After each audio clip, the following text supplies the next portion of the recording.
ये editorial discussion paper अपना second paper के अंदर आता है, भारत का भूगोल, प्राकृतिक संसाधनों, प्रकार, उनका उपयोग। जो आज का एडिटोरियल है वो है जल के ऊपर, ये जल भंडारण क्षमता, और ये कहाँ कहाँ पे आ सकता है। अभी देखो इसको एनालिसिस समझते कहाँ यूज कर सकते हैं। एक तो जीएस पेपर जो अपन सेकंड पेपर है, ठीक है। दूसरा दूसरा इसका यूज कहाँ से होता है, क्लाइमेट, ठीक है, और पॉल्यूशन, प्रदूषण वाला जो ऐसे निम्न जो आते हैं उससे के अंदर लिख सकते हैं।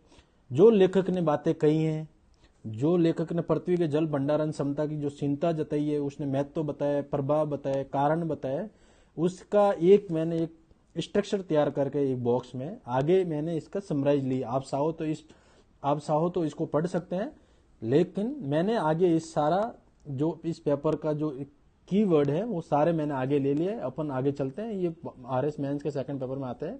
और उससे पहले अपन एक कोड का डिस्कशन करते हैं। कोड के थ्रू पढ़ने से ऐसे में अपन बढ़िया मार्क्स ला सकते हैं। जो वाटर क्राइसिस जो ऐसे होते हैं उन पे क्वेश्चन आने की संभावना है, क्योंकि अभी तक आया नहीं है। इस बार मुझे लग रहा है आरएस के जो जीएस के पेपर हो चाहे ऐसे हो, दोनों में ये क्वेश्चन देखने को मिलेगा। तो क्यों ना अपने कोड डिस्कशन करते हैं। Code WH. ओडेन का कहना है, 1000 have lived without love, not one without water. ये कह रहा है कि अपन लव के बिना, प्रेम के बिना रह सकते हैं, लेकिन जल के बिना जीवित नहीं रह सकते हैं। ठीक वैसी बात अपने आने वाले जो क्लाइमेट चेंज जो कॉन्फ्रेंस हो रही है, बार बार ये हो, तो यही कॉन्फ्रेंस क्यों दर्शाती है कि अपन जीवन में सभी के बिना रह सकते हैं, लेकिन पानी के बिना नहीं रह सकते, जल ही जीवन है। तो इसी की चिंता का दर्शाते हुए लेखक ने अपनी आर्टिकल लिखा है, और अपन इस कोड का ऐसे में यूज कर सकते हैं, बेहतर मार्क्स ला सकते हैं। और बस लिखने की कला है, वो पढ़ने से या एनालिसिस बात करने से, एडिटोरियल पढ़ने से ही आता है। और जो लैंग्वेज होती है सार्वभौमिक, वो इस तरह की लैंग्वेज लिखने से क्या होता है, एग्जामिनर लिखता है। अपन इसी कड़ी में आगे चले कि भाई आर्टिकल में क्या है, जो लेखक ने बातें कही हैं वो बातों का सारंभिक जो प्राकृतिक संचार, जैसे मिट्टी, चलिट, नदियां, कूप, जो कुएं, जो तालाब, जल का घटता स्तर है, उसी की चिंता करते हुए इसने जल संकट गंभीर चिंता जताई है। ठीक है, पहला इस एडिटोरियल में पहला बात ये रखी। दूसरा इसने महत्व की बात रखी है, साथ में जल संरक्षण को बल दिया। उन्होंने कहा है कि हमें जल संरक्षण के उपायों को अपनाना चाहिए, जैसे जल जीवन मिशन, ठीक है, जल जीवन मिशन और मुख्यमंत्री जल स्वावलंबन योजना। ये सारी जो बातें हैं, इनको जल संकट के जो प्रभाव हैं, खेती बाड़ी, सिंचाई परियोजना, तालाब, पर्यावरण, वनस्पति, ये सबके ऊपर प्रभाव पड़ेगा अगर इसका महत्व सही है। महत्व में अगर महत्व क्यों, जल संकट का जल संरक्षण का महत्व कहाँ दिखाई जाता है। एक तो है औद्योगिक क्षेत्र में, इंडस्ट्री, जो भी वस्तुएं बन रही जा रही है, अगर पानी भी नहीं होगा तो कैसे उत्पादन को बढ़ावा दे, कैसे निर्यात करेंगे, हैं, कैसे रोजगार पैदा होगा, ये सारी संकट समस्या खड़ी होते हैं। दूसरा, किसानों की आय जो उत्पादन होती है वो खेती कहाँ पैदा होती है, खेती खेतों में ही होती है, खेतों पानी बिना होती नहीं है। तो ये सारी चीजें, जल संकट का प्रभाव, खेती बाड़ी, अगर मान लो ये जो औद्योगिक इंडस्ट्री क्षेत्र है, एग्रीकल्चर है, बहुत सारे रिसोर्सेज को डिफेंड करते हैं, अगर वो सही ढंग से यूटिलाइज का प्रभाव नहीं होगा तो इसका भयंकर क्राइसिस आएगा। जो क्राइसिस आएगा मान लो, तो खेती बाड़ी, जीवन, पर्यावरण मुद्दा, वनस्पति, ये क्या है, ये सारे अपनी पर्यावरण की जुड़े खाद्य फूड चेन की बात करें जो एनवायरमेंट में है, वो क्या दर्शाएगी। अगर मान लो कोई जंगली जानवर है जो शिकार वाले है, जो उस जंगलों में रहते हैं, अगर मान लो उनको, मान लीजिए को उनको नहीं मिल रहा है कोई खान पान, तालाब में पानी भी नहीं है, तो वो कहाँ आएंगे, वो आएंगे जहर में। तभी तो अपन देखते नहीं कभी कभी न्यूज में, शहर में आ गया मगरमच्छ है, कई बार शहर में मगरमच्छ आ गया। लेकिन वो क्यों आता है, क्योंकि तालाब, पानी, जल संकट आजकल खोते जा रहे हैं, जंगली जो पेड़ पौधे, वनस्पति सारे कटाव हो रहा है, इंडस्ट्री लगी जा रही है, औद्योगिक क्षेत्र में तीव्रता का उपयोग होना है, लेकिन प्राकृतिक संसाधनों कंजर्व संरक्षण नहीं किया जा रहा है। चौथा, वैज्ञानिक तकनीकी बात, उपाय की बात की है, ड्रिप एग्रीकल्चर के अपनाना चाहिए। दूसरा, अपने रिसाइकलिंग, जो पुनः भरण, जल का पुनः भरण जो उपाय बात करने के बात कर रहा है। पांचवा पॉइंट है जल संरक्षण की विधि, है ना, कि भी जल स्रोत कौन कौन से होते हैं, तालाब, नदी, झील, ये सब क्या है, ये जल स्रोत है। इनको अगर संरक्षण करेंगे तभी तो पानी की जल की उपलब्धता बनी आने वाले भविष्य में मिल जाए, तभी तो इंडस्ट्री अच्छी होगी, तभी तो अपना एग्रीकल्चर अच्छा होगा, है ना। तो जो जागरूकता प्रयास करेंगे सरकार, पीपल कनेक्टिविटी, है ना, और सरकार दोनों में, जैसे जल जीवन मिशन में जो गांवों में नलकूप लगा रहे, क्यों कि इसमें निश्चित मात्रा पानी की जो बचत करने की या खर्च करने की बातें भी साथ में लोग बताया जा रहा है, सरकार के द्वारा अभियान चलाया जा रहा है। तो अपन ये लेखक ने चिंता जताई है। इस लेखक की ये बातें है ना, अपन एग्जाम पेपर में जब ऐसे या जीएस में जब लिखने का अवसर मिले, प्रश्न आए कि भाई जल स्रोतों के जो डिक्लाइन के कारण लिखो, जल स्रोतों के महत्व लिखो, या जल स्रोतों वैज्ञानिक तकनीकी दो अपनाओ, ड्रिप एग्रीकल्चर, रीसाइक्लिंग, ये जब बातें लिखने से है ना एग्जामिनर में, अगले अपन एडिटोरियल में डिस्कशन के साथ में चलते हैं कि और क्या पढ़ सकते हैं, ये अपन बेसिक, ये अपन और ऐड करते हैं ताकि टॉपिक अच्छे से कवर हो, ताकि दोबारा अपन पढ़ के एग्जाम में अच्छे से रिवाइज कर लगते हैं। आपने पढ़ा वो अब यहाँ रिवाइज कीजिए। भारत सरकार क्या उपाय किए हैं, राष्ट्रीय जल शक्ति से पालना की जाए, स्रोतों जो जल स्रोत कौन से होते, तालाब, नदी, जो तालाब है, झील है, नदी है, इन जल स्रोतों बोलते हैं, इनका संरक्षण मजबूत नीतियों क्रियान्वयन करना चाहिए, है ना। जल संरक्षण अभियान की बात की जाती है ना, जल के राष्ट्रीय स्तर के अभियान को चलाना चाहिए। जल जीवन मिशन अभी 2024 तक सभी घरों तक जल और नल कनेक्शन उपलब्ध करवाने के लक्ष्य रखा गया था, ठीक है। 2019 से शुरू है। सिंचाई तकनीकी सुधार की बात हो रही है, आधुनिक सिंचाई तकनीक प्रोत्साहन टेक्नोलॉजी, मैंने बताया ना, ड्रिप एग्रीकल्चर, स्प्रिंकलर सिस्टम, फुहारे वाली पद्धति है वो लागू की जाए। जल का रिसाइक्लिंग उपयोग किया जाए, जो घरेलू औद्योगिक जो कम खर्च होता है पानी, उसको वापस रिसाइक्लिंग करके जो किसी का हार्मफुल इम्पैक्ट न पड़े उनका रिसाइक्लिंग उपयोग किया जाए। बांध जलाशय का निर्माण किया जाए, जल संरक्षण की विधियों का प्रसार किया जाए, ठीक है ना। ये जो भारत सरकार उपाय है कौन कौन से, राष्ट्रीय जल नीति शक्ति पालना की जाए, जल संरक्षण अभियान के अंदर जल जीवन मिशन चलाया जा रहा है, सिंचाई तकनीक के अंदर इरिगेशन, स्प्रिंकलर सिस्टम को पद्धति लागू की जाए, रिसाइक्लिंग पानी का, जहां घरेलू औद्योगिक न्यूनतम पानी खर्च होकर अधिकतम लाभ प्राप्त कर सकते हैं वहां ये प्रक्रिया अपनानी चाहिए। बांध जलाशयों का निर्माण किया जाए, जो मौसम का पानी जब भी आए उनको स्टोर करके रखे, जो बेमौसम पानी की जरूरत हो उनको सप्लाई की जाए आगे। जल संरक्षण विधियों का प्रसार किया जाए।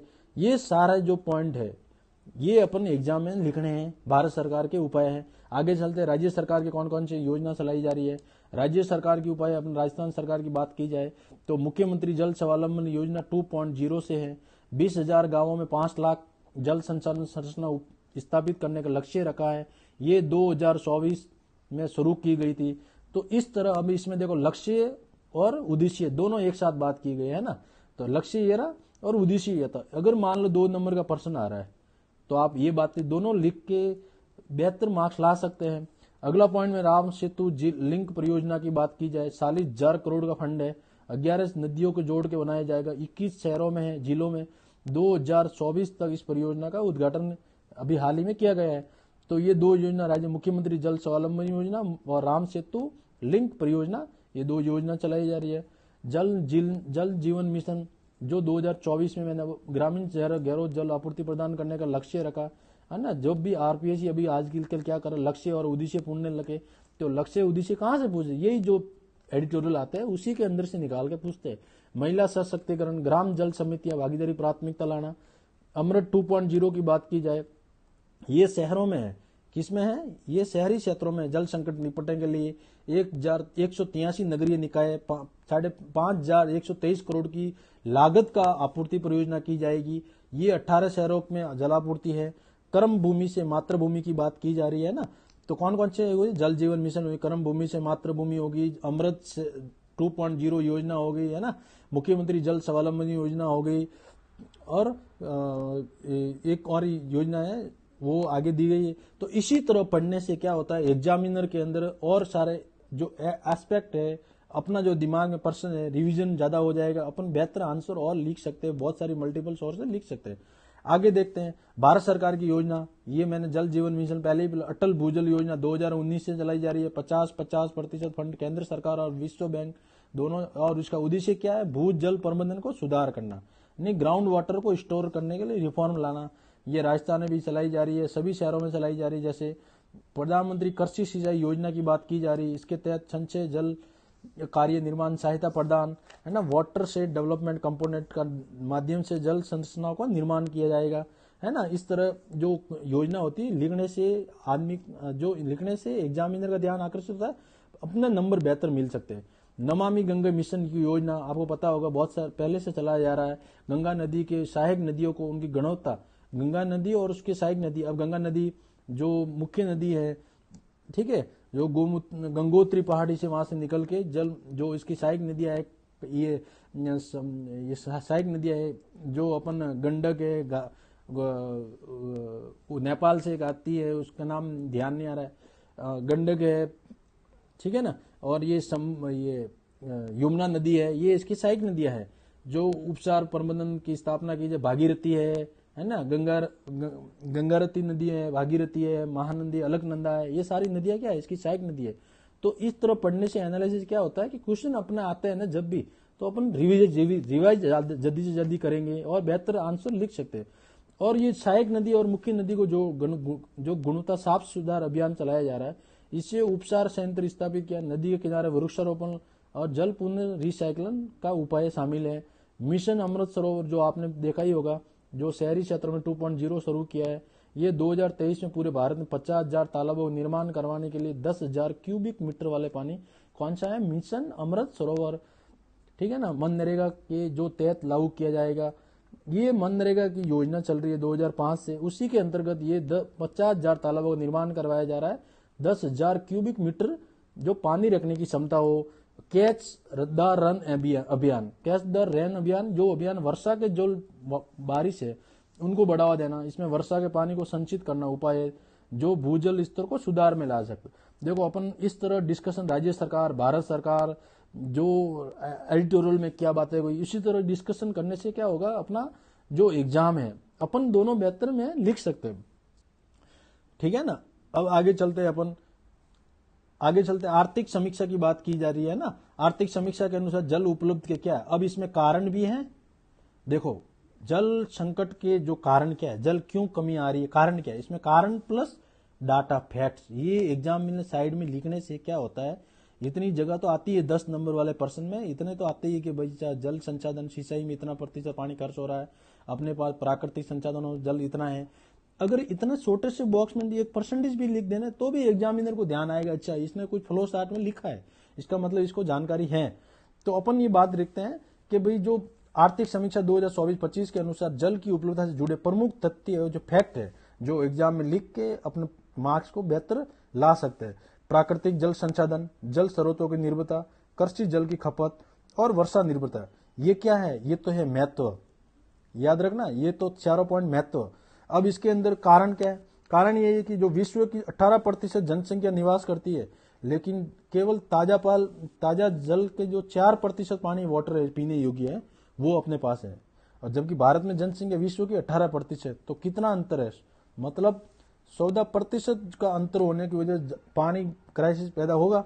लेकिन औसतम अगर 1486 मीटर घन मीटर उपलब्धता है तो 2031 तक इसकी कितनी घट के चली जाएगी, 1366 घन मीटर तक पहुंच सकता है, और ये जल की तनाव की स्थिति बढ़ सकता है। कहने का मतलब प्राकृतिक जल संसाधनों का दोहन अत्यधिक होने से ये कारण में लिखना है, जिसकी वजह से ये डाटा लिख सकते हैं। 1485 अभी वर्तमान 21 के अनुसार आगे घट के 1366 घन मीटर होने की संभावना है। अगर ये बात लिखने से एग्जामिनर प्रभावित होगा कि इसने डाटा के साथ कारण बताया कि जल दोहन की क्या समस्या है। जल स्रोतों की निर्भरता की बात करें, जल संसाधन की जल स्रोत है, क्या है, जल संसाधन के जो जल सबसे बड़ा स्रोत है, तालाब, सिंचाई, पेयजल आपूर्ति, भूजल अतिरिक्त दोहन हो रहा है ना। 63% सिंचाई और 86% पेयजल आपूर्ति भूजल से होती है। तो मतलब इतने बड़े लेवल पे अगर जल स्रोतों के डिपेंड है पानी, अत्यधिक दोहन हो रहा है, तो पंजाब, हरियाणा, राजस्थान, यूपी और तमिलनाडु में सबसे ज्यादा जल की स्रोतों की निर्भरता डिक्लाइन हो रहा है। तो दूसरा कारण कौन सा, जल स्रोतों का डिक्लाइन होना, ये पतन होना, ये कारण लिखना है ना। तीसरा कारण क्या लिख सकते हैं, कृषि जल की खपत अधिक बढ़ने से, मतलब कृषि कुल क्षेत्र का लगभग 80% भाग है, वो धान, गन्ना जैसी फसलों को सबसे ज्यादा पानी चाहिए। अपन पढ़ते आ रहे हैं ना कि इन फसलों में सबसे ज्यादा पानी की चाहिए। तो अगर पानी भी कम होगा, इसमें ज्यादा पानी जाएगा, इसकी जगह अल्टरनेटिव कोई फसल नहीं उगाई जाएगी, या सरकार के द्वारा एमएसपी कोई ऐसी तय नहीं की जाएगी, तो लोग क्या करेंगे, यही मजबूरी में फसल पैदा करेंगे। इसका मतलब क्या है, पानी आई। तो कुछ सरकार को भी ऐसा करना चाहिए, पानी का जो जल संकट क्राइसिस कम करने के लिए कुछ अल्टरनेटिव ऑप्शन दिया जाए, जिसे फसल मार्केट में बेच के उसके बदले में अनाज खरीद सका, ताकि जल संसाधन की बचत हो। तो Punjab, Haryana, Rajasthan, UP, western UP में सबसे ज्यादा क्राइसिस होगा। चौथा कारण क्या हो सकता है, ये मानसून पर डिपेंड होता है, जल संकट अत्यधिक गंभीर है। तो महत्व भी पढ़ लिया, ठीक है, कारण भी पढ़ लिया और समस्या का समाधान भी पढ़ लिया, योजनाओं के उपाय भी पढ़ लिया। इस तरह प्रश्न पढ़ने से, आर्थिक समीक्षा का डाटा डालने से आपका एग्जामिनर हो चाहे आप हो, कॉन्फिडेंस आएगा आपका कि बंदे ने अच्छा लिखा। जैसे मान लो भूमिका बनाते समय कि भारत में विश्व की 18% जनसंख्या निवास करती है, लेकिन केवल ताजा जल 4% जल संसाधन है। इसकी चुनौतियों को देखते हुए समाधान नहीं किया तो अत्यधिक चुनौती की समस्या करनी पड़ेगी, चैलेंजेस रहेंगे। तो इसी तरह पढ़ने से अपन एग्जामिनर को ध्यान अत्यधिक महत्व के साथ ध्यान आकर्षित करवा सकते हैं। और मेरा इतना ही प्रयास जो है, जो अभी हाल ही में एग्जामिनर चेंज हो रहे हैं, उसी के ध्यान में रखते हुए मैंने ये एक नया पार्ट, नई एक सीरीज और नई शुरुआत राजस्थान में अभी तक किसी ने नहीं की और ना कर पाएंगे, क्योंकि इसके लिए बहुत मेहनत चाहिए। और ये सरल और सुलभ रास्ता है, आपके लिए सरल है। जो यहाँ एडिटोरियल लेके आता है, खोज के लाता है, इतना सारा लिख के लाता है, उनके लिए कठिन है। लेकिन आपको एग्जामिनर में प्रश्न 10 नंबर का आए, इस तरह बनाने से, लिखने से, कारण, समस्या, प्रभाव, चुनौतियां, ये रिपोर्ट के डाटा, आर्थिक समीक्षा, ये लिखने से एग्जामिनर प्रभावित होता है। तो साइड में एक बॉक्स बना के छोटा सा लिखे भाई 18% जनसंख्या, केवल 4% ताजा जल।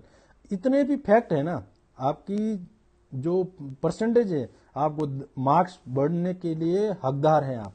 इसीलिए इस टॉपिक की शुरुआत की है और मैं आने वाले नेक्स्ट एडिटोरियल के साथ फिर से आऊंगा, आपके साथ जुड़े रहूंगा। और इसी के साथ मैं धन्यवाद करता हूं आपका, आपने लंबे समय तक जुड़े रहे। धन्यवाद जी।